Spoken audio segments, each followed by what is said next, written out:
first, and then I do. That's the way I read it. Yeah, this has already happened. Okay, that's what I'm asking you. Good morning, everyone. Good morning. Welcome to our service. We are the Rogue Valley Unitarian Universalist Fellowship, or RUF, in Ashland, Oregon. My name is Roger Best, and I'm part of RUF because I want to be a part of a group whose spiritual journey compels it to try to make our world better than we found it, whether it be through fighting climate change, helping house the unhoused, or helping meet any other social need that presents itself in our community. We are delighted to welcome you to our service, both online and in person. We want to thank the members of the stream team who are helping make the service online happen, and the members of the neighborhood team who welcome congregants and support our online service, on-site service rather. If you're a newcomer, we invite you to sign up for our mailing list at rvuuf.org. You will receive our weekly email newsletter called News to Note, which will give you information about our regular Sunday services and the numerous activities going on at RUF. We're glad to have you with us for this service, and we invite you to join us in our mission: embracing diversity, empowering connection, and engaging in the work for social justice in our society. We begin each service by acknowledging that our building is built on lands that began as the home of the Cow Creek Umpqua, Takelma, Shasta, and Latgawa Native peoples.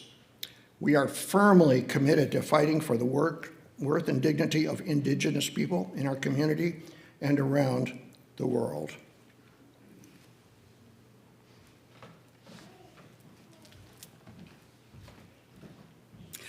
Good morning, friends. Good morning. I'm Marcia Sandler, and I'm also worship associating this morning in this lay-led service. Every first Sunday of the month, we do an offering for the Ashland Food Bank. And so I would like you to feel free to donate cash, checks, food, anything that they can use, and bring it up front, and we will deliver it to them.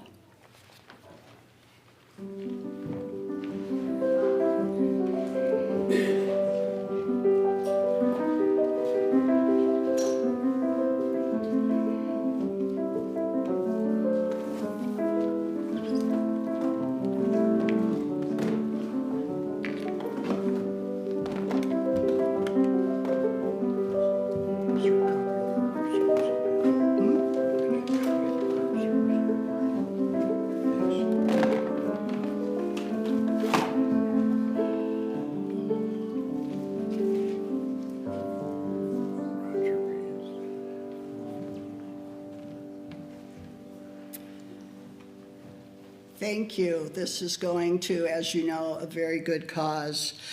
Jan has a very short announcement that is very important. One of the many activities that Roger mentioned is Cleanup Day. Semi-annually, we come together and we do housework here and little minor repairs and things. It's Saturday, August 17th, from 9 to 11. We've kind of scooched it up a little earlier because 11 is the last minute anyone can be outdoors these days. And then we come together, we have lunch, and you need to sign up if you're staying for lunch so that we have enough. Okay, I'll be back by the poster, and you can choose a task and decide if you're going to stay and visit with us after you clean up. Thank you.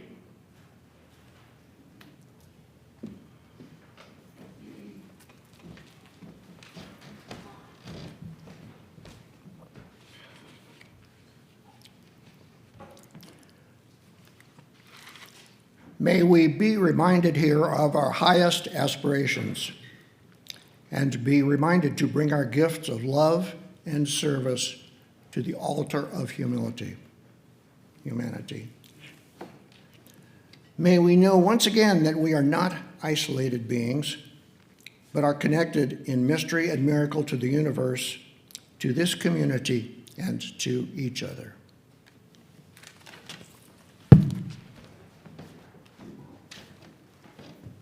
I'm covering for Julie this morning, so if you'll pull out your gray hymnal, our first hymn is number 112. And stand in spirit or body, or if you choose.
Now is the time when the anti-racism team will light the anti-racism candle.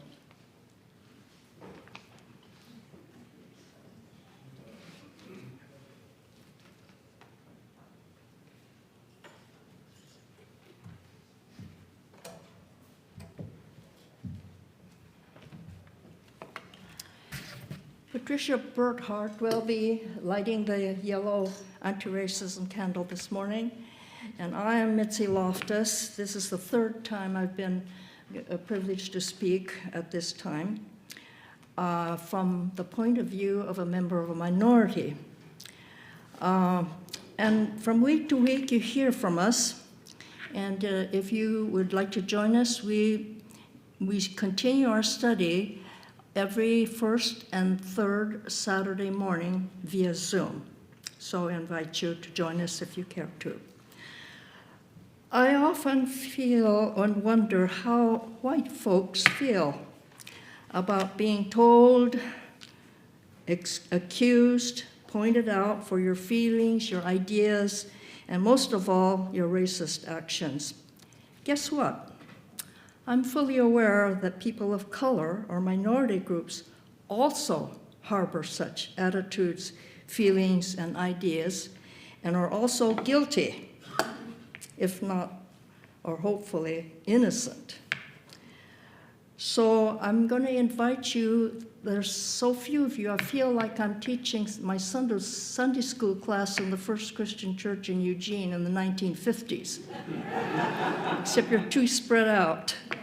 I'm going to invite you to pretend you are me and try to think how I felt and what I saw. In the 1950s, I was often asked to fill out a form to apply for something or to join a group or anything. And in those application forms, there were two squares at first, white and black. And you have to imagine you're me, and you look at that and say, well, I know I'm not black, but I'm not exactly white. So what do I mark? What did I do? Sometimes I didn't mark anything. Sometimes I marked white boldly. And sometimes I didn't write anything, mark anything. As time went by, I would add another square and put other, and I'd mark that. Later on, when I started getting mischievous about it, I added several squares: yellow, green, purple, gray. And sometimes undecided. So what would you have done in that situation? Pretty soon, besides white and black, these forms would add Asian. I didn't want to say I was Asian because I'm American. Sometimes they would add Oriental. Well, that developed into not being acceptable, so they got rid of that one. So you can imagine how confused I was in the past decades that I filled those forms. Fortunately now, those forms don't appear very much anymore. So what happened? Did somebody decide? Who decided in the first place to present those forms for you to fill out? I remember as early as 1954, when I was applying to teach school, my professor, Dr. Pierce Jones, said, "Well, what do you know? I wrote you a letter of recommendation and sent it to the teacher's placement office, and they returned it because I told them you were Japanese American. So now we're just going to go underground and not allowed any of that to be said." So he had to rewrite the letter, just remove that part. So together we need to build a more open, accepting, loving, and warm human family.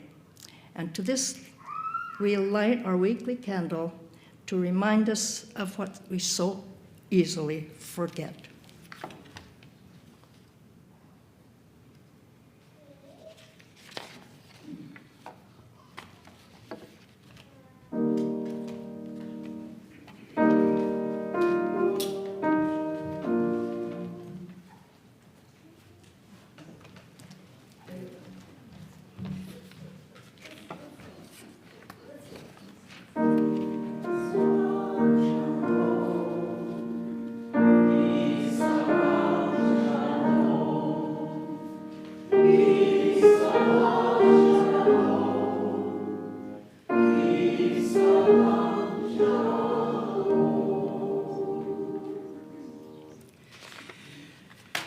Today's reading for lighting the peace candle is called "This Great Lesson." We can never make the world safe by fighting. Every nation must learn that the people of all nations are children of God and must share the wealth of the world. You may say this is impracticable, far away, can never be accomplished, but it is the work we are appointed to do. Sometime, somehow, somewhere, we must ever teach this great lesson. Olympia Brown.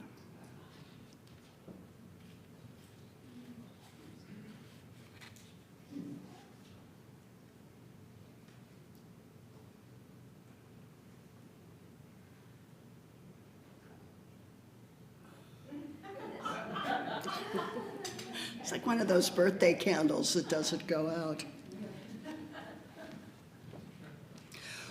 We do, yeah, let's do it again. I know you can do it. There we go.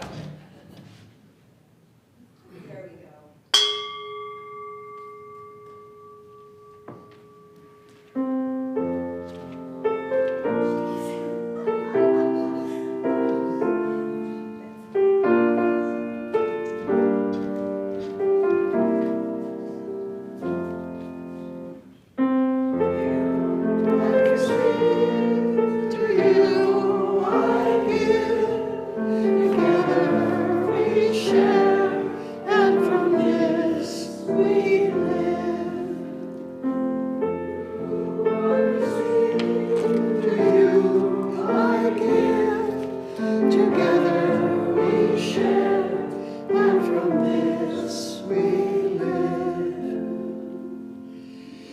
I don't see a lot of children here today, which is probably a good thing because Roger and I decided that neither one of us would be able to get up again if we got down to read a story, so we opted for no story this morning.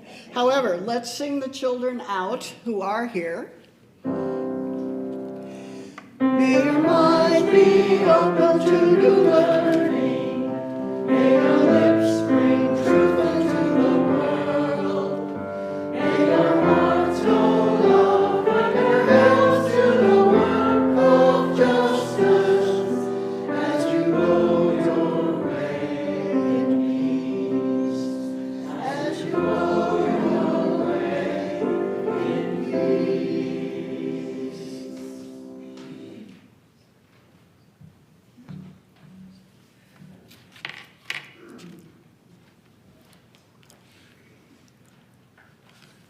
This morning's reading asks a question and perhaps gives you a few suggestions as to answers.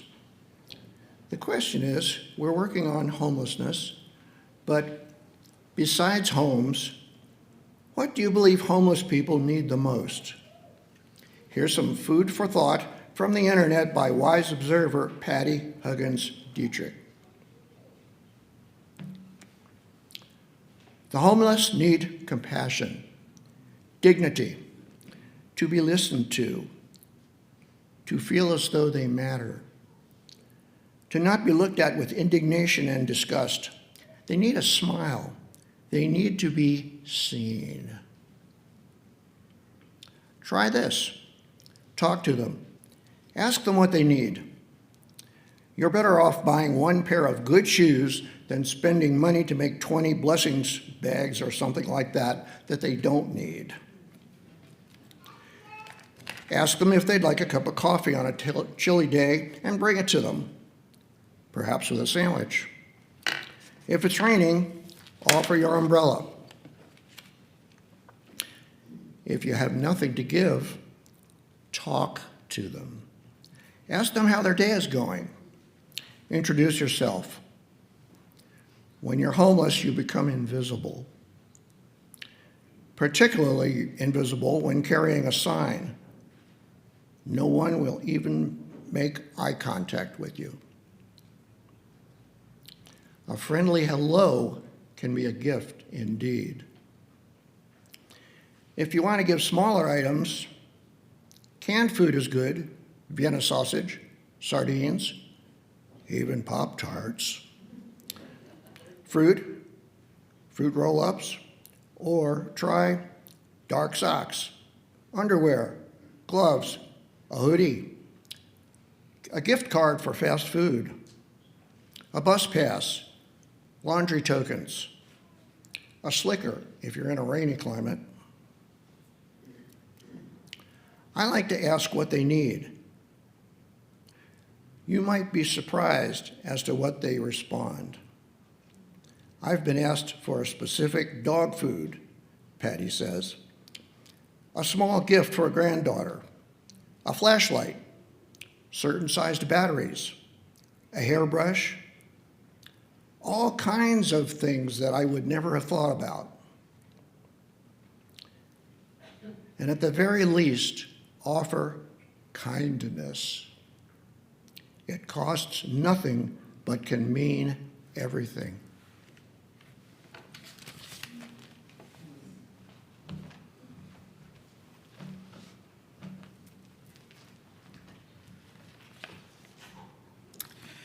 We are very fortunate this morning to have as our guest speaker Dr. Echo Fields. And she is Professor Emeritus of Sociology, Southern Oregon University, retired in 2018. She serves as chair of the Ashland Housing and Human Services Advisory Committee and facilitated the subcommittee that has prepared a draft master plan for homeless services for Ashland at the request of the City Council. She has contributed to the current city policy and ordinance on activating severe weather shelters for extreme cold, heat, smoke conditions. She also serves on the board of Jackson County Long-Term Recovery Group. The JCCLTRG, too many letters, was also formed after the Alameda Fire of 2020 to help fire survivor organizations communicate and collaborate effectively, as well as promote preparation for future major disasters.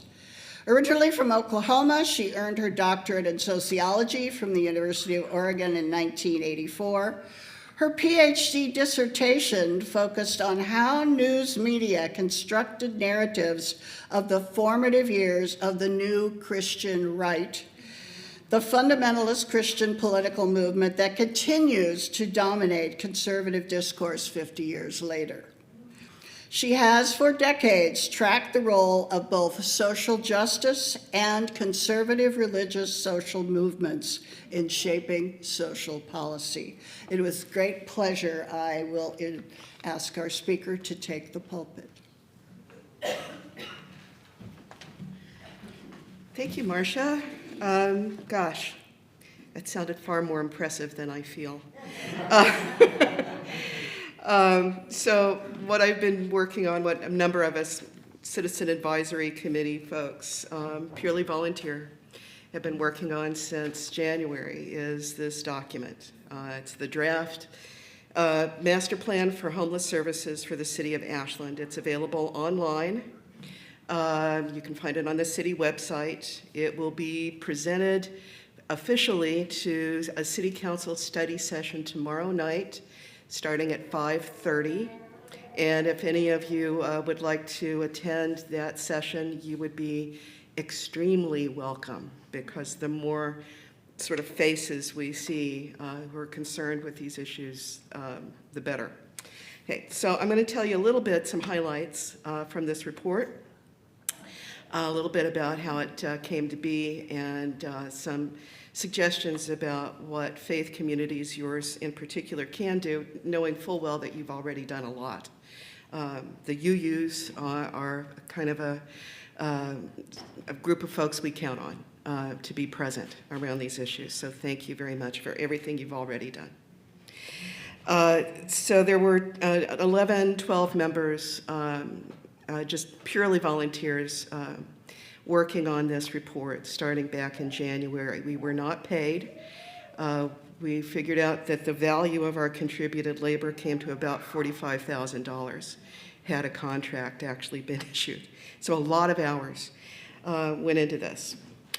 The role of churches in providing support to homeless folks has changed a lot, particularly since 2020 and COVID, as everybody in this room I know is completely aware.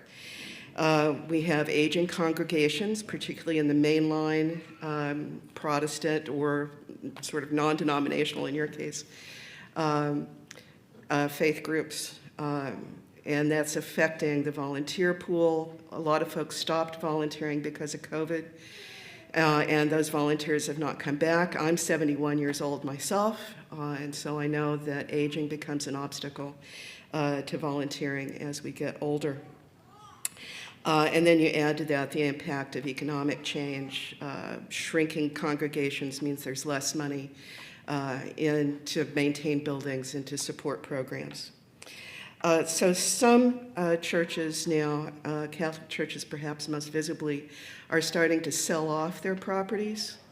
And sometimes they do really good things, like sell those properties, the buildings, the land that they have, to redevelopers who build nonprofit developers who try to construct more affordable housing units, either for sort of middle income or lower income people. Some churches, as you have done in the past, have allowed use of their property for temporary shelter. I am fully aware that you had 3 or 4 pallet shelters out back, and there were difficulties with maintaining that program, as I know some of you know. But some churches continue to do that. Probably the main thing that churches do is to provide volunteers, either through organized efforts or just some of you as individuals volunteer in our community. We are our cooling center at 2200 Ashland Street, a building that was purchased with state money last year. The cooling center will be operating today, starting at noon until 7 p.m. It'll be open again tomorrow. I think it'll probably be open throughout most of the week. The temperature threshold for activating the cooling center is 95 degrees. And I wish it was even better than that, but that was the best we could do. Churches are quite active in providing in-kind donations, and you did a great example of that today with contributions to the Ashland Food Bank. And then all of the other things that you do as individuals or as a faith community, in donating things like, as Roger described, clothing, personal hygiene items. I will tell you that those kinds of supplies are definitely welcome. The folks at the cooling center, they do a shift there at least once a week when it's open. They really do need things like socks and shampoo and soap and lotion and chapsticks. I'm just thinking about what I heard the other day. Chapsticks and sunscreen and an extra hat. Because when you're on the street, you don't get to keep your stuff. Your stuff disappears. It gets swiped. It gets confiscated by law enforcement or other folks. So you don't get to keep your stuff. Having a place to store your possessions, whatever they happen to be, is a serious need in our community. Mostly what churches do, and this is based again on data that we collected as part of the work on this report. Mostly what churches do in our community are are things that are considered supportive services. So it's food, clothing.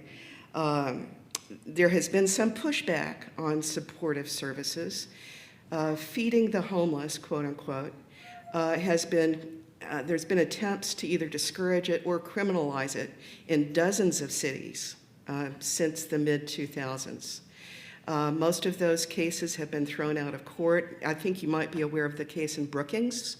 A couple of years ago, the Episcopalian Church, Trinity Episcopal in Brookings, the Brookings City Council attempted to prohibit them from using their own property to feed homeless people. That decision went all the way up to the federal court, and under some interesting legal precedents, the church won. Those efforts to discourage or criminalize feeding run into the First Amendment, guarantee of free speech. It runs into the Religious Land Use and Institutional Persons Act of 2000, which sort of guarantees churches' autonomy in providing these services. And then the Religious Freedom Restoration Act of 1993, from the first, let's see, that would be the Bush 43 administration passed that one. So efforts, if we have any effort in Ashland to ban feeding homeless people by churches, you can file suit under those provisions of law. Some churches in our community, or faith-based organizations in our community, provide some safe parking. At the moment, that's the Havara and First Presbyterian. Safe parking is a need as more people are living in their cars or living in RVs, particularly women who are homeless, by the way. Let's see. So part of what we did a number of surveys, 5 or 6 different surveys connected with this report, including talking to, interviewing, and surveying people who were actually experiencing homelessness. That work was done mostly by Alex Reed from Laundry Love. Some of you probably know Alex. She's amazing. And then the Oregon Health Sciences University Student Nurse, Street Nurse Program. And so they talked to folks about what do actual homeless folks say that they need. Okay. We have roughly 200 people living on the street in Ashland. It is extremely difficult to get accurate numbers about any of this for reasons you can imagine. This is a very mobile population, many of whom do not want to be counted or want to be found. In the county as a whole, the best data that we have indicate there's about 1,200 people in Jackson County living unsheltered And that number's been going up in the last few years. About a quarter of those folks, particularly here in Ashland, are over 55. So when you see homeless populations, unhoused populations in Eugene, they tend to skew a little younger. Here in Ashland, if you're paying attention and just start to notice, we're seeing a lot of folks over 55 and even over 65. And so they're dealing with all the issues that all of us old folks deal with our health, on top of the stress of being unhoused. Youth homelessness is higher here in Ashland than one would expect. About 5% of students in the Ashland School District report some degree of homelessness, and that's about a full percentage higher than in the state as a whole. And the percentage of homeless women is increasing, up to about a third of homeless folks. Of people who die while homeless, and the state requires that that data be gathered, the leading causes of death, most people who die while homeless are men. Most people who die while homeless are dying of overdose, and then the second leading cause of death is heart disease. Okay. And that was true with one of our local folks here who died earlier this year. So what do folks on the street tell us they need? They need food, they need bathrooms, and that is a contentious political issue for reasons I won't go into because I'd be here all day. They need places to store whatever possessions they have, which may look like trash to the rest of us, but to them, it's important possessions.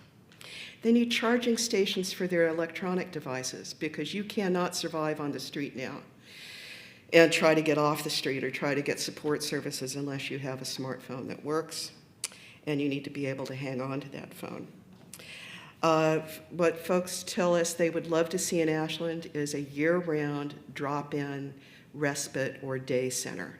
It's similar to what we have up in Medford that St. Vinny's does on their campus on the north side of Medford, but we don't have anything like that here in Ashland, nor do we have a 24/7, 365 night shelter either, and that's another long story. You will note that folks who live on the street tend to be focused on very immediate daily needs. So things like hand sanitizer or soap or personal hygiene items or food or clothing. What they're not focused on, because they really can't be, they can't think long term, because life has, thinking long term doesn't work. You have long term plans, but they always get disrupted. So when you're in survival mode, whether you're a refugee, a displaced person, or living on the street, any place on the planet, you tend to get very present time focused and not able to think about long term. So the long term's needs is housing. And it's not just getting people into a pallet house or getting folks into a tiny home. Getting people stable housing with a door that locks and some degree of dignity and security has to be accompanied by what are called wraparound services. And that's probably language that's familiar to any of you who've done any work in social services. Folks who've lived on the street for a long time no longer know how to live housed, particularly if there are mental illness issues or other kinds of medical or psychiatric issues. So to keep people housed, once you've got them in some kind of housing, they have to have additional support with how to pay a bill, how to track a bank account, how to be a good neighbor to people with whom you share walls. And that we tend to think that that's just common sense, but none of it is. Families provide that kind of wraparound service if you're lucky enough to have a stable family. Your families have provided that to you.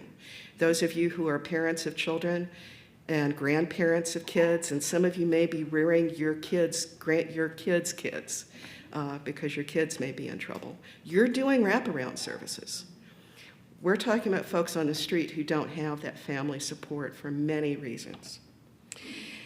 So housing first is kind of the standard recipe for getting folks off the street long term, but it doesn't mean housing only. It has to include those wraparound additional support services. Something that I would ask you to do in this community, in addition to rejecting the stereotypes that Roger mentioned in his talk today, we need you to speak up. We need you to show up, stand up, and speak up. And that means going to public meetings and putting pressure on political decision makers.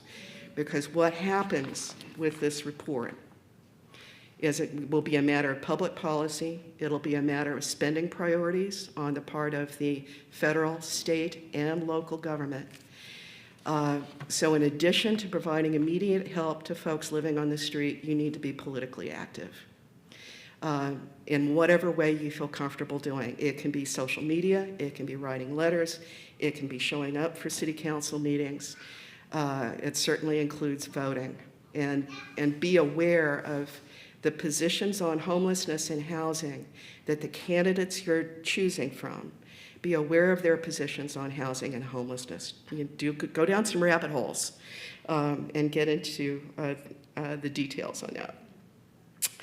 I would also encourage, and this comes from, again, from some data in this report. A lot of folks in our community, we did a survey, a community-wide survey online, SurveyMonkey. It's not representative at all, but it's open-ended responses to a question about how people feel about homeless people. And there's a continuum, as will surprise nobody, from fear, anger, resentment, disgust, as Roger alluded to, all the way to compassion, care, and putting primacy on the well-being of homeless folks. And there's every point in between. There are a lot of people in this community that are scared of homeless people. They don't want to see the unsightliness, what they see as displeasing in the appearance of homeless people. They are afraid for their children because there's sometimes an assumption that people on the street are dealing drugs to the high school kids at Ashland schools, for example. That's for real. What I would like folks to do in this community more is to question where those fear, anger, and disgust responses are coming from in themselves, to unpack, to start by unpacking one's own maybe sense of revulsion when one encounters folks on the street who are obviously living on the street. Let's see. Let's skip that part. And I think that's pretty much all I need to say right now. I'll be presenting, well, a number of us will be presenting this report tomorrow night. We'll be working with other community organizations, sharing this information. It's 180 pages long, including the appendices. It's incredibly informative. We tried to write it in a way that makes it accessible. We were lucky to have considerable expertise in the room, people who knew more than I did. So read it, and that's another wonderful thing you can do. So thank you for letting me have this time. I really appreciate it. Okay, thank you.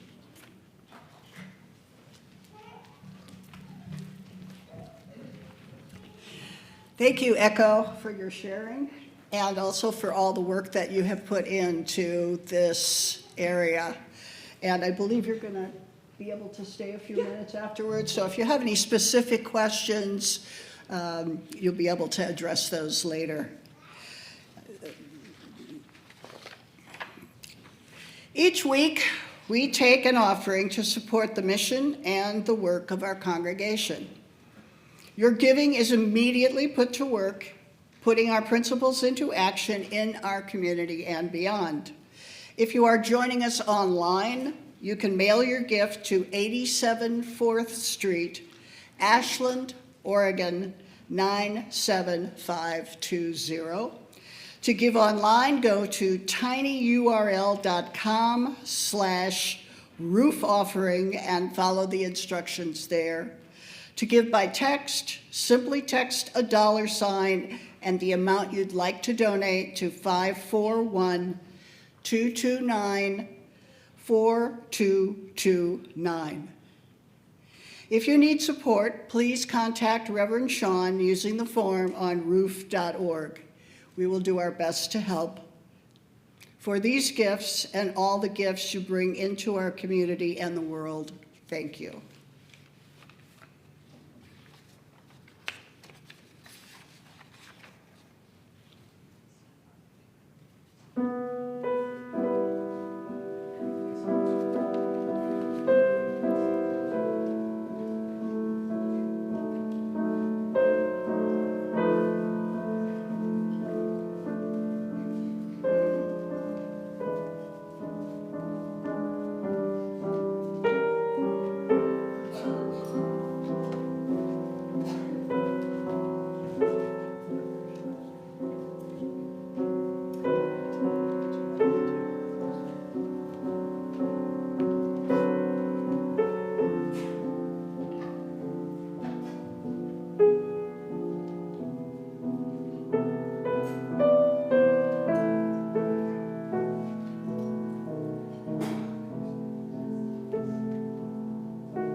For these gifts and all of the gifts that you bring to us, we do thank you. I can't say that too much.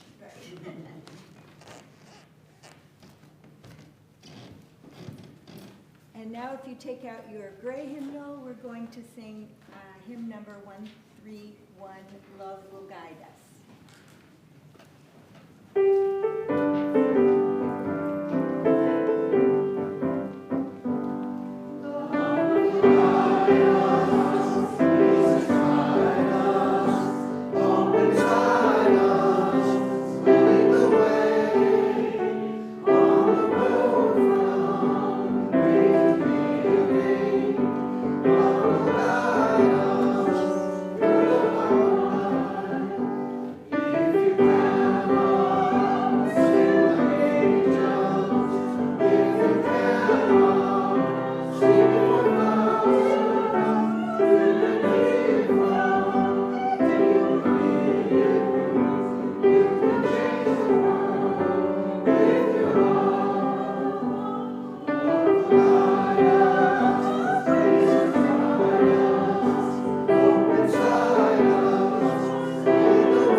Our closing words today are from Laura Lynn Bellamy. If here you have found freedom, take it with you into the world. If you have found comfort, go and share it with others. If you have dreamed dreams, help one another that they may come true. If you have known love, give some back to a bruised and hurting world. Go in peace.